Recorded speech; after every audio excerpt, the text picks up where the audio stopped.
பார்த்தீங்கன்னா ஸ்விங் ட்ரேடிங்க்கு பக்காவாக நமக்கு டார்கெட்ஸ் அண்ட் என்ட்ரி கொடுக்குற ஒரு இண்டிகேட்டர் பற்றி தான் பார்க்க போகிறோம். ஸோ இந்த இண்டிகேட்டரோட செட்டிங்ஸ் என்ன, இதை எப்படி நம்ம ட்ரேட் பண்ணுறோம் அப்படிங்கிறது நான் எல்லாமே சொல்கிறேன். ஸோ கிளியராக நோட் பண்ணிக்கோங்க. ஸோ ஃபஸ்ட்டு பாருங்கள், நமக்கு 3 கீ லெவல்ஸ் தான் வேணும். ஓகேவா? ஸோ இங்கே பாருங்கள், நமக்கு ஒரு அப்சைட் ஆகும், டவுன் சைட் ஆகும், மிட் பாயிண்ட் லெவல். ஓகேவா? ஸோ ஃபஸ்ட்டு நிஃப்டி பாருங்கள், இந்த மந்த் ஸ்டார்ட் ஆனவனே உங்களுக்கு இங்கே பாருங்கள் கிளியராக மார்க்கெட் மேலே போயிருக்கு, அப்சைட் ஆகி ஹிட் ஆகல, ரிவர்ஸ் ஆனது மிட் பாயிண்ட்டுக்கு வந்திருக்கு. மிட் பாயிண்ட்டும் பிரேக் பண்ணவனே கிளியராக பாருங்கள், டவுன் சைடில் இருக்க டார்கெட் 25,773 எவ்வளோ எக்ஸாக்டாக ஹிட் ஆகிருக்கு பாருங்கள். ஓகேவா? ஸோ அதே மாதிரி பேங்க் நிஃப்டி பாருங்கள், பேங்க் நிஃப்டி இந்த மந்த் ஸ்டார்ட் ஆகணும். இங்கே பாருங்கள், ஃபஸ்ட்டு கேண்டில் பாருங்கள் கிளியராக போய்ட்டு இந்த டார்கெட் ஹிட் ஆகிருக்கு. அதுக்கப்புறம் அந்த டார்கெட்லேருந்து கொஞ்சம் கொஞ்சமாக ரிவர்சல் ஆனது எக்ஸாக்டாக பாருங்கள் மிட் பாயிண்ட் லெவலுக்கு வந்திருக்கு. ஓகேவா? ஸோ மிட் பாயிண்ட் லெவலையும் பிரேக் ஆகி கீழே தான் நமக்கு க்ளோசிங் வச்சிருக்கு. ஸோ ஃபர்தராக டவுன் ட்ரெண்ட் வந்துச்சுன்னா டார்கெட் பார்த்துக்கோங்க 58,824 வரைக்கும் வரும். ஓகேவா? ஸோ இந்த அளவுக்கு எக்ஸாக்டாக ஒர்க் ஆகிருக்கு பாருங்கள், அந்த லெவல்ஸ் எந்த அளவுக்கு அக்யூரேட்டாக இருக்குது பாருங்கள். ஸோ நெக்ஸ்ட்டு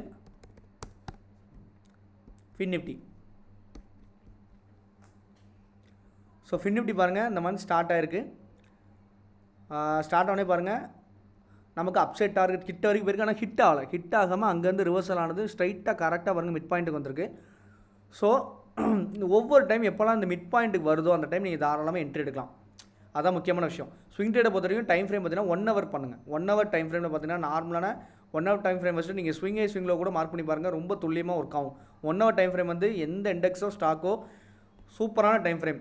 நீங்கள் வந்து அனலைஸ் பண்ணுறதுக்கு சரி, இல்லை ட்ரேட் பண்ணுறதுக்கு சரி, உங்களுக்கு வந்து பார்த்தீங்கன்னா 1 ஹவர் டைம் ஃப்ரேம் வந்து ஒரு பெஸ்ட்டு டைம் ஃப்ரேம். நமக்கு இருக்கிறதுலே எக்கச்சக்க டைம் ஃப்ரேம் இருக்குது.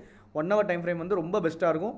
நீங்கள் கண்டினியூஸாக அது ஒரு ஒன் மந்த்தாவது அந்த 1 ஹவர் டைம் ஃப்ரேமில் ஃபாலோ பண்ணி பாருங்கள், நான் சொல்கிறது உங்களுக்கு புரியும். ஓகேவா?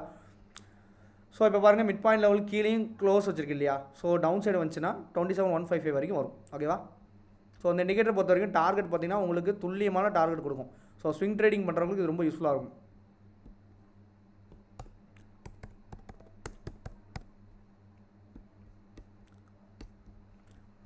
ஸோ மிட் கேப் பாருங்கள், மந்த் ஸ்டார்ட் ஆனவனே மேலே போயிருக்கு, ஆனால் அப்சைட் டார்கெட் ஹிட் ஆகலை, ரிவர்ஸ் ஆகி நமக்கு பார்த்தீங்கன்னா இப்போது மிட் பாயிண்ட் லெவலுக்கு வந்து அதையும் பிரேக் ஆகி க்ளோஸ் வச்சனால இப்போ டவுன் சைட் கண்டினியூஸாக ட்ரெண்ட் போச்சுன்னா 13,477 வரைக்கும் போகும். ஓகேவா?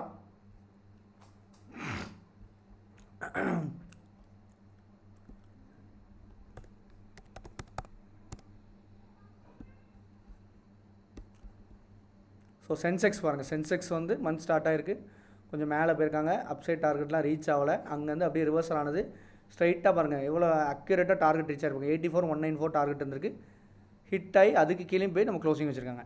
ஓகேவா? ஸோ நீங்கள் வந்து எப்போவுமே என்ன டார்கெட் இருக்கோ அந்த டார்கெட்டில் க்ளோஸ் பண்ணிக்கோங்க. அது வந்து சேஃப் ட்ரேடுக்கு எப்போவுமே யூஸ்ஃபுல்லாக இருக்கும். நான் சொல்கிறது எல்லாமே பார்த்தீங்கன்னா ரொம்ப ரொம்ப சேஃபான ட்ரேடிங்க்கு. ஓகேவா? ஃபஸ்ட்டு லெவல் ஆஃப் வேல்யூஸ் இதெல்லாம். ஏன்னா இதுக்கப்புறமும் பார்த்தீங்கன்னா உங்களுக்கு நெக்ஸ்ட் வேல்யூஸ்லாம் இருக்கலாம். ஆனால் நான் சொல்கிறது சிம்பிளாக சேஃபாக ட்ரேட் பண்ணணும் அப்படிங்கிறதுக்காக தான் நான் சொல்லிகிட்டு இருக்கேன். ஓகேவா? ஸோ இப்போ இந்த லெவல் ரீச் ஆனோன்னா நீங்கள் ட்ரேடை க்ளோஸ் பண்ணுறது என்னை பொறுத்த வரைக்கும் பெட்டர். ஆனால் அதுக்கப்புறம் பிரேக் ஆகுது அந்த மாதிரிலாம் நீங்கள் பார்த்தீங்கன்னா அது உங்கள் விருப்பம். நீங்கள் ட்ரெயிலிங் ஸ்டாப் லாஸ் போட்டு உங்கள் ட்ரேடு உங்கள் பொசிஷன் நீங்கள் தாராளமாக ஹோல்ட் பண்ணாலும் ஹோல்ட் பண்ணலாம். என்னை பொறுத்த வரைக்கும் க்ளோஸ் பண்ணிடுறது பெட்டர். ஓகேவா? ஸோ அது எப்படி ட்ரேட் பண்ணலாம்? நமக்கு என்ட்ரி லெவல்னு பார்த்தீங்கன்னா இப்போ சென்செக்ஸ் இருக்குன்னா 85,176. ஓகேவா? So 1 hour time frame candlestick நம்ம ஃபாலோ பண்ணுறப்ப அந்த மெயினான லெவலுக்கு மேலே ஒரு 1 ஹவர் க்ளோசிங் அந்த கேண்டில் வைக்க தான் பாருங்கள். வச்சதுன்னா பை சைடு போங்க, அப் சைடு இருக்க டார்கெட் ஃபோக்கஸ் பண்ணுங்கள். ஓகேவா? ஸ்டாப் லாஸ் வந்து இப்போ இந்த 85,176 லெவல் இருக்குன்னா அது கீழே கொஞ்சம் ஓகேவா ஒரு 50 பாயிண்ட் 100 பாயிண்ட் அந்த மாதிரி ஏதாவது வச்சுக்கோங்க. ஓகேவா? ஏன்னா சென்செக்ஸுக்கு மெயினாக சொல்கிறேன், ரொம்ப சின்ன ஸ்டாப் லாஸ் வைக்காதீங்க, ஈஸியாக ஹிட் பண்ணிடுவாங்க. சென்செக்ஸ் வந்து லைவில் ட்ரேட் பண்ணவங்களுக்கு தெரியும் அது எந்த மாதிரி ட்ரேட் ஆகும்னு. பயங்கரமாக ரொம்ப வாலட்டில் அப் அண்ட் டவுன் ட்ரேட் ஆகும். ட்ரெண்டிங் ஆனாலும் அப்படி தான் போகும், வாலட்டில் ஆனாலும் பார்த்தீங்கன்னா பயங்கரமாக பார்த்தீங்கன்னா ஸ்டாப் லாஸ்லாம் ஈஸியாக தூக்கி சாப்பிட்றோம். அதனால சொல்கிறோம். ஓகேவா? ஸோ அதை வச்சுட்டு நீங்கள் தாராளமாக ட்ரேட் பண்ணலாம். ஓகேவா?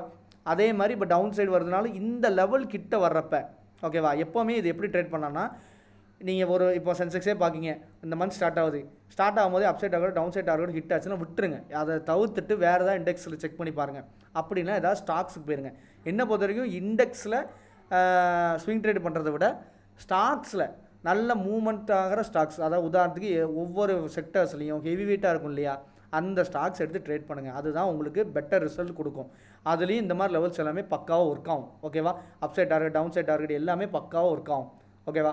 ஸோ நான் சொல்கிறது சும்மா அந்த ஒரு 300 400 500 இருக்கிற ஸ்டாக்ஸை எடுத்து ட்ரேட் பண்ணாங்க.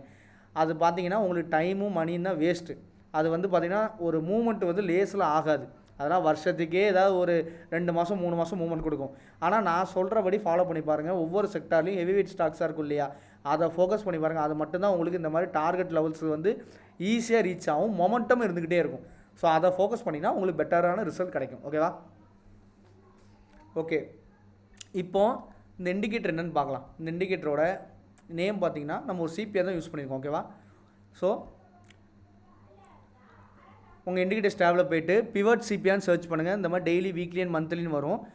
ஸோ அது ஆத்தர் நேம் பார்த்தீங்கன்னா லேசி ஜார்ஜர்னு இருக்கும். ஓகேவா? ஓகே, இந்த இண்டிகேட்டர் எடுத்துக்கோங்க. எடுத்துகிட்டு இப்போ பாருங்கள், இதோட செட்டிங்ஸ் பாருங்கள். இன்புட்ஸில் போய்ட்டு ஃபஸ்ட்டு பேஜில் ஷோ மந்த்லி பிவட்ஸ் மட்டும் கொடுங்க, போதும்.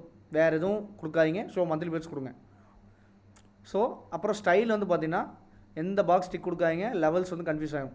ஓகேவா? டெய்லி, வீக்லிலாம் அப்படியே ஸ்கிப் பண்ணிடுங்க. ஸ்கிப் பண்ணிவிட்டு நேராக மந்த்லிக்கு வாங்க. மந்த்லி பிபினா ஒன்றும் இல்லை, மிட் பாயிண்ட் அதுதான் அப்படி கொடுத்துருக்காங்க. ஓகேவா? அதை அந்த பாக்ஸ் டிக் பண்ணிக்கோங்க. அப்புறம் R1 S1. ஓகேவா? ஸோ டிக் பண்ணிட்டு அப்புறம் இந்த லேபிள்ஸ் அண்ட் ப்ரைஸ் ஸ்கேல் இதை கொடுத்துக்கோங்க. ஓகேவா? ஸோ அப்போ தான் உங்களுக்கு ரைட் சைடில் டிஸ்பிளே ஆகும் என்னென்ன வேல்யூஸ். ஓகேவா? ஸோ இந்த செட்டிங்ஸ் வச்சுட்டு சேவ் அஸ் டிஃபால்ட் கொடுத்துக்கோங்க. ஸோ என்னோட சார்ட்டில் இருக்க மாதிரி உங்களுக்கு வேல்யூஸ் வந்து உங்கள் சார்ட்டில் டிஸ்பிளே ஆகும். ஓகேவா?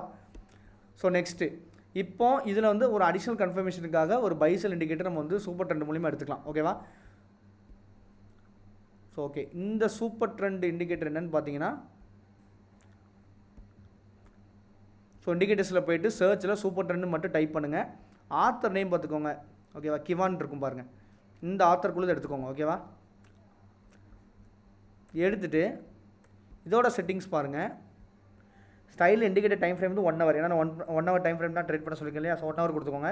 ADR period 10, source close, ADR multiplier வந்து 5 கொடுத்துக்கோங்க. அப்புறம் இந்த 3 பாக்ஸுமே டிக் பண்ணிக்கோங்க. ஓகேவா? ஸோ நெக்ஸ்ட்டு ஸ்டைல் பேஜில் up trend begins, buy, down trend begins sell, இது மட்டும் கொடுத்துக்கோங்க. ஓகேவா? இந்த ஹைலைட் எல்லாம் வேணாம் நமக்கு. ஓகேவா? ஸோ இந்த செட்டிங்ஸ் மட்டும் பண்ணிக்கோங்க. ஓகேவா? ஸோ அவ்வளோதான், அந்த 2 இண்டிகேட்டர் போதும் ஸ்விங் ட்ரேடுக்கு. நீங்கள் தாராளமாக பண்ணலாம்.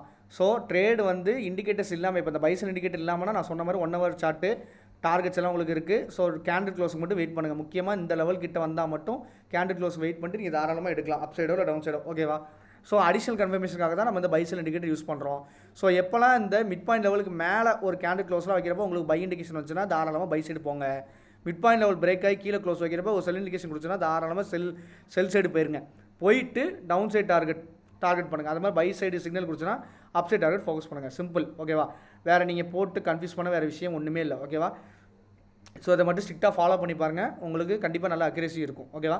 ஸோ அதே மாதிரி நம்ம டெலிகிராம் குரூப்போட லிங்க் வந்து நான் டிஸ்கிரிப்ஷன் கொடுத்துருக்கேன், ஜாயின் பண்ணிக்கோங்க. Intraday, weekly, monthly, yearly levels கூட நம்ம கொடுத்துருக்கோம், செக் பண்ணி பாருங்கள். நம்ம ஆல்ரெடி கொடுத்தாச்சு. ஸோ ஜாயின் பண்ணிக்கோங்க, ரொம்ப யூஸ்ஃபுல்லாக இருக்கும். அதே மாதிரி நம்ம கோர்ஸோட டீட்டெயில்ஸும் நான் வந்து கொடுத்துருக்கிறேன், அதையும் கோத்ரூ பண்ணி பாருங்கள். அதில் ஏதாவது டவுட்ஸ் இருந்தால் என்னோட காண்டாக்ட் நம்பர் கொடுத்துருக்கேன், தாராளமாக நீங்கள் என்ன காண்டாக்ட் பண்ணலாம். ஓகேவா? ஸோ இந்த வீடியோ பிடிச்சா லைக் பண்ணுங்கள், ஷேர் பண்ணுங்கள், முக்கியமாக சேனலுக்கு சப்ஸ்கிரைப் பண்ணுங்கள். தேங்க்ஸ் ஃபார் வாட்சிங்.